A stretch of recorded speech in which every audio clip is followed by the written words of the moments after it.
দেন আপনার মুখের থেকে শুনলে আমার ভালো লাগবে। এই কথা বলার পর আল্লাহর পয়গম্বর মাথাখানা আম্মাজানের রানের পুর দিয়ে একটু শুয়ে পড়লেন। আম্মাজানের দুই চোখের পানি দিয়া দাড়ি ভিজা যায়। নবী আমার আম্মাজানের চেহারার দিক তাকায়, আজকে তুমি বেশ কয়েকটা দিন হলো তোমার মনটা বেজার বেজার, তোমার চোখের মধ্যে পানি দেখি বাবার কথা মনে হয়, নাকি তোমার ক্ষুধার্ত পেট যার জন্য তুমি কাঁদো? আম্মাজান বলে, ও গো আল্লাহর রাসূল, তা না, ওই দিন থেকেই তো বাপ ছাড়ছি, যেই দিন বাবা আপনার হাতে আমারে উঠাইয়া দিছে। একটু কাঁদবেন, চোখের পানি। আমি ওই দিন বাপ ছাড়ছি, মা ছাড়ছি, যেই দিন বাবা আপনার হাতে উঠাইয়া দিছে। তাহলে আজকে কিসের জন্য কাঁদো? তোমার চোখের মধ্যে পানি দেখা যায় কেন? আল্লাহর পয়গম্বরকে লক্ষ্য করে বলতেছেন, আম্মা জান আয়েশা, ও গো আল্লাহর পয়গম্বর, আমি আপনার দাড়ির দিকে তাকায় তাকায় দেখলাম আপনার 18টা দাড়ি পাইকে গেছে। আর মানুষের দাড়ি যখন পাইকে যায়, ওই মানুষটাই তো কবরের যাত্রী হইয়া যায়। আপনি আমাকে রাইকে যদি চইলা যান, আমি আয়েশা কার কাছে আমি থাকবো? এই কথা বলার পর আমার পয়গম্বর বলেন, আয়েশা জবাব দাও শুনি। বলে, আপনি দেন। নবী আমার কান্না করে দুই চোখটা ভিজাইয়া নবীর দাড়িগুলি ভিজা যায়।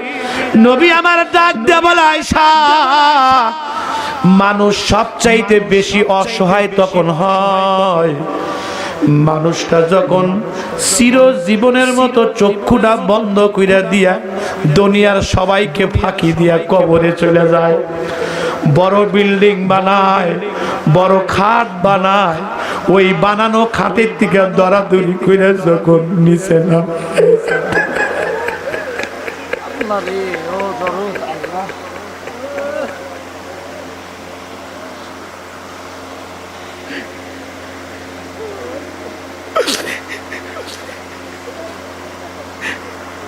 আমি তোদের পায়ে ধরি, আমার নবীর মতো রাসূল উনি যদি কবরের দিকে ধ্যান করে চোখের পানি ছাড়তে পারে, যুবকরে তুই আর আমি কিসের ইমানদার? আল্লাহর নবী বলেন, আয়েশা,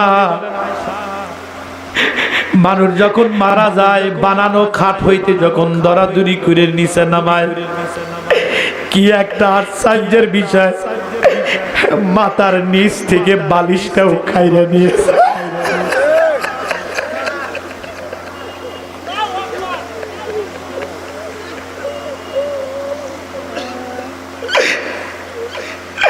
আয়েশা, কি একটা দৃশ্য, বালিশটাও কেড়ে নেয়। গোসল করানোর জন্য যখন গরম পানি বরুর পাতায় একত্রিত করা হয়, গোসল করানোর সময় মাজার যে সুতা তাও কর্তন করা হয়, পরনের কাপড়গুলি টেনে টেনে খোলা হয়।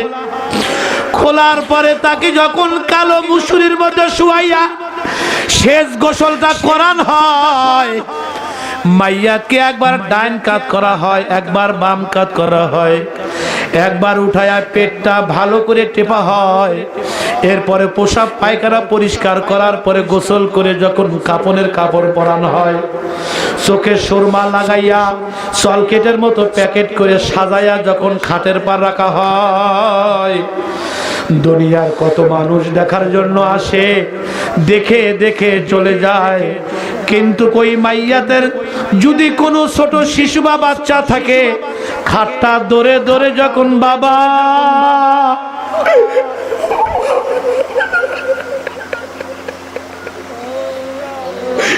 বাবা বলে কাঁদে, শুধু কাঁদার পর যখন চারজন মানুষ কাঁধে উঠায়, এলাকার মানুষগুলি খাসের পিছনে পিছনে যায়, ছোট ছোট বাচ্চাগুলি খাট ধরতে পারে না। একবার খাটের দিক তাকায়, একবার বাবা বাবা কইয়া ডাক দেয়। এরপরে জানাজা হওয়ার কমপ্লিট হওয়ার পর তিনজন মানুষ যখন কবরে নেমে যায়, কবরে নেমে যাওয়ার পর লাশটা যখন রেখে দেয়, এরপরে লোকগুলি উইঠা উইঠা গিয়া যখন বাঁশগুলি সাইরে সাইরে সাজাইয়া দেয়, তালাই দিয়া মাটি যখন দেওয়া শুরু হয়ে যায়। আয়সারে শোনো, যখন গ্রামের মানুষগুলি কবরের পাশ থেকে সরে যায়, ওই সময় মাইয়াতের জবানটা আল্লাহ খুলে দেয়। রসুল বলেন ওই সময় গ্রামবাসীর পায়ের স্যান্ডেলের আওয়াজ ওই মাইয়া শুনতে পায়। ওই মাইয়া তখন কয়, কই যাও, কই যাও, আমাকে রেখে কই যাও?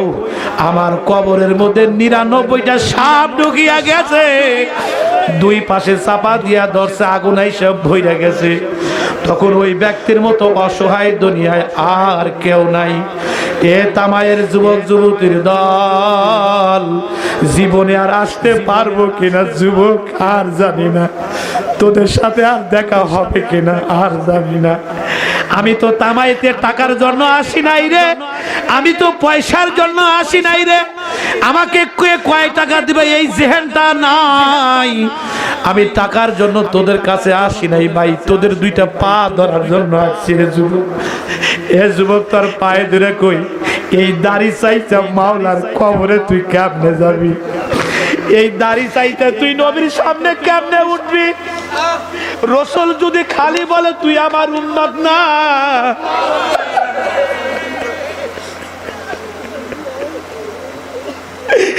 রসুল যদি বইলা ফেলে তুই আমার উম্মত না, এই মুখটা নিয়ে তুই নবীর সামনে কেমনে দাঁড়াবি?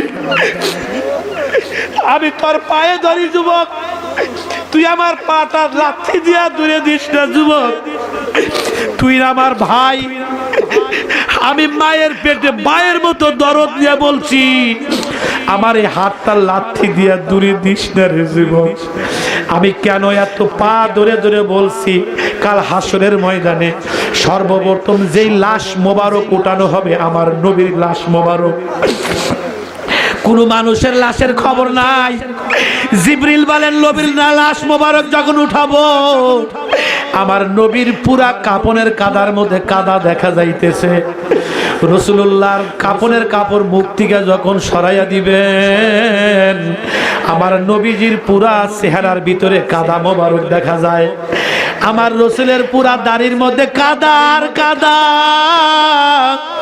জিবরিল বলবেন, ইয়া রাসূলুল্লাহ, এত সুন্দর চেহারা নিয়ে আপনাকে কবরে নামাইছি, আপনার দাড়িতে মুখে কেন কাদা কাদা কাদা? আপনার কাপড়ের কাপড়ে কেন কাদা? আমার নবী কাঁদেন আর বলেন, জিবরিল, আমি 63 বছর হায়াত পেয়েছিলাম, 40-এর পর যখন আমি নবুয়তি পাইলাম, বাদ বাকি জিন্দেগিটা কত জায়গায় না আমি গেছি, তার মধ্যে আমার তাইবের কথা বলতে পারি না, উহুদের কথা আমি বলতে পারি না। মক্কার মানুষগুলি আমাকে বড় বড় পাথর দিয়ে মেরেছিল, উহুদের প্রান্তরে হেলমেট মাথার মধ্যে বিন্দাইয়া দিছে, আমার দাঁতগুলি ভাঙ্গা ফালাইছে। আমি যখন বাজারে যাইতাম কলার ধরে টেনে টেনে আমাকে মানুষ আঘাত করেছে। আমি যখন নামাজের মধ্যে যাইতাম আমার মাথার উপরে মরা ভুঁড়ি চাপাইয়া দিত, আমি সেজদার থেকে মাথাটা আমি উঠাইতে পারি নাই। জিবরিল আজকে খবর দে আমার উম্মতের খবর কি, আমার কাদার খবর নিস না, আমার দরদের উম্মতের খবর কি? যুবক রে, এত কষ্ট করার পরে নবীর সামনে দাড়ি ছাড়া কেমনে দাঁড়াবি?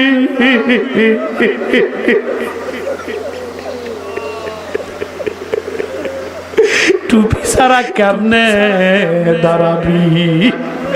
আজকের এই খোলা আকাশের নিচে মনের মতো করে রব্বে কারিমের কাছে মিসকিন হয়ে উপর দিকে দুইখান হাত তুলে দিয়া দেল থেকে আল্লাহকে আল্লাহ কয়ে একটা ডাক দে, গুনার দিকে তাকায় একটা ডাক দে, দুই হাত তোল, আল্লাহুম্মা আমিন। উঠাও দুইখানা হাত, চোখ বন্ধ করো, চোখ বন্ধ করো, ডাকো ইয়া আল্লাহ, বলো ইয়া আল্লাহ, বলতে থাকো, বলতে থাকো, বলতে থাকো। আল্লাহ এই দোয়া ফেরত দিবে না, বলতে থাকো। কে কি চাইবে? চাও, চাও, চাও। যুবকরা চোখের পানি ছেড়ে দিয়ে চাও, চাও, চাও। ইয়া আল্লাহ, ইয়া আল্লাহ, ইয়া আল্লাহ, ইয়া আল্লাহ, ইয়া আল্লাহ। ওরে আমার মাবুদ রে, ওরে আমার মাশুক রে, এই মাহফিলের দিকে তাকাইয়া তাকাইয়া দেখো তোমার পাগলেরা দুইখানা হাত উপর দিকে দিয়া মিসকিনের মতো দুইখানা হাত উঠাইয়া চোখের পানি ছাড়িয়া দিয়া গাল বেয়ে বেয়ে পানিগুলি পড়তেছে। ওরে আল্লাহ, দুই চোখের পানি ছাড়িয়া দিছে, কোন হাতের যেন বাবা নাই,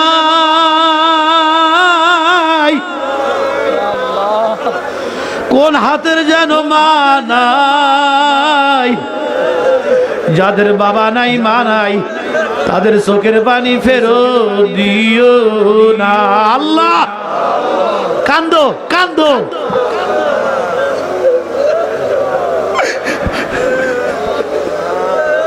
চোখের পানি ছেড়ে দিয়ে কাঁদো। আল্লাহ, তোমার কি এখন ভালো লাগতেছে না? ও আল্লাহ, তোমার কি এখন ভালো লাগতেছে না? শুরু দিয়া মাহফিলটা এলোমেলো মনে হইতেছিল, আমার মনে হয় পুরাটা মাহফিল মাওলার দরবারে কবুল হইয়া যাইতেছে। তা না হলে এতগুলি মানুষ কিসের জন্য কাঁদে? এ বাবারে, কবরের দিকে খেয়াল করে চোখের পানি ছাড়িয়া দাও। নবীর কথা কিন্তু মিথ্যা না। যেদিন হাসরের ময়দান কায়েম হইয়া যাবে, পৃথিবীর চাইতে 13 লক্ষ গুণ সূর্য তোমার আমার মাথার উপরে আসবে। এ বাবা, মাথার মগজ গইলা গইলা, নাক কান দিয়ে গইলা গইলা পড়া যাবে। তামার ময়দান হবে। ও বাবা, কেমনে দাঁড়াবি? আল্লাহ, একটা মানুষকে খালি ফিরাইয়া দিও না। যে যা চাই তুমি দিয়া দাও, যে যা চাই তুমি দিয়া দাও। ইয়া আল্লাহ,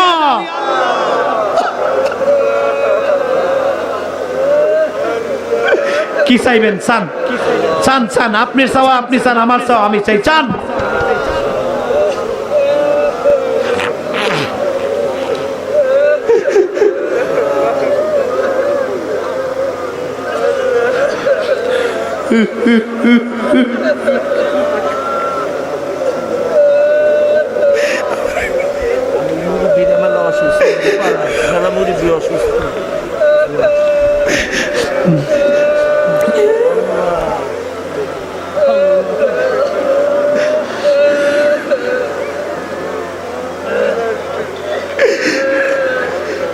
তুমি আমার একটা শ্রোতাকেও ফেলে দিও না, তুমি আমার একটা শ্রোতাকেও ফেলে দিও না। যে যা চাই তুমি দিয়াই দাও, যে যা চাই তুমি দিয়ে দাও, যে যা চাই তুমি দিয়ে দাও। এ আল্লাহ, একটা মানুষকে হাসরের ময়দানে আসামি হিসেবে উঠাইও না, জাহান্নামের গরম পানি খাওয়াইও না, কবরে সাপের কামড় খাওয়াইও না। এ আল্লাহ, এ আল্লাহ, আমাদের দিক তাকাইও না। আজকে কি দেখতে পাইতেছে আল্লাহ? আমাদের কারণে তুমি দিন উঠাইয়া নিতেছো নাকি আল্লাহ? আল্লাহ, শুনতেছি আল্লাহ, বড়দের মুখে শুনতেছি 2023 সাল দুর্ভিক্ষের সাল।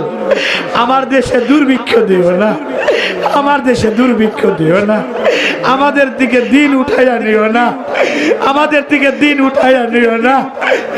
আমাদের সামনে মুসলমানের লাশ আর দেখতে চাই না আল্লাহ, আর কোনো লাশ দেখতে চাই না।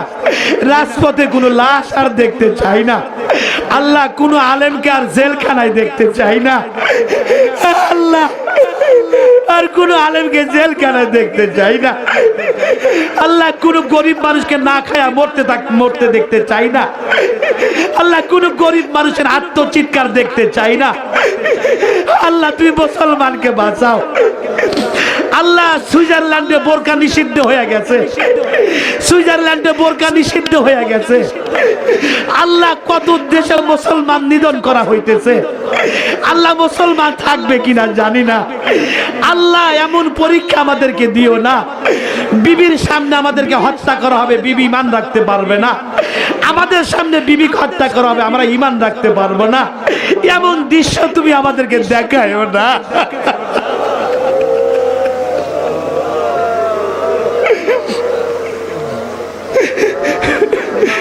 আল্লাহ আজকের মাহফিল যারা আয়োজন করছে তাদের কবুল করো। এলাকাবাসীর অনেক মুরব্বী কবরস্থ, আল্লাহ সবাইকে মাফ করো। অনেক মুরব্বী তামার গ্রামের সকলকে আল্লাহ মাফ করো। ব্যবসা বাণিজ্য আল্লাহ চাঙ্গা করে দাও, অর্থনৈতিক অবস্থা ভালো করে দাও। আল্লাহ এই যারা মাহফিলে আছে প্রত্যেককে কবুল করে নাও। আল্লাহ মক্কা মদিনায় যাওয়ার তৌফিক দাও।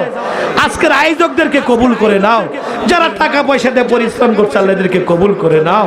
আল্লাহ যুবকদেরকে কবুল করে নাও। ওয়ারহামনা মাহুম বিরহমাতিকা ইয়া আরহামার রাহিমিন। একটা যুবক ওঠো না, একটু দাঁড়াও।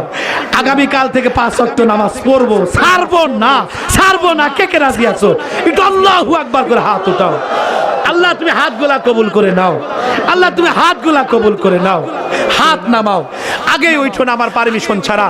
আমি এই ময়দানের মধ্যে 3 থেকে 4 জন যুবক দেখতে চাই। তুমি নবীর সাথে জান্নাতে যাবা, তোমার জন্য আমি তাহাজ্জুদে নামাজ পড়ে দোয়া করব। আল্লাহ তোমাকে মদিনায় নিবে।